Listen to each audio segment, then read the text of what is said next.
j'invite tous les Français qui veulent rester libres à m'écouter et à me suivre.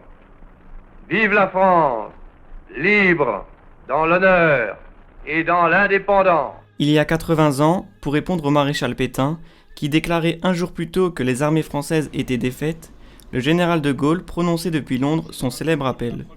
Au micro de la BBC, il invitait alors les Français à poursuivre le combat contre l'Allemagne nazie qui venait d'envahir une partie de la France.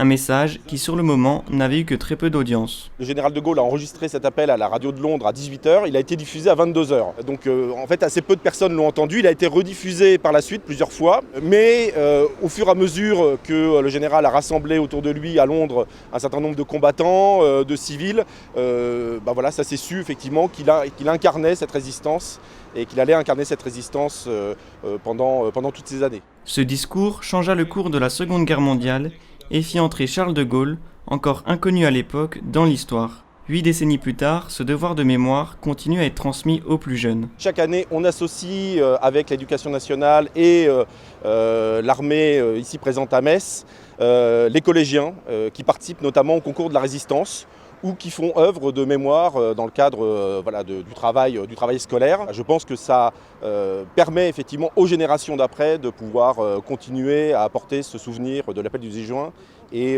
surtout de le comprendre. L'appel du 18 juin 1940 est célébré chaque année.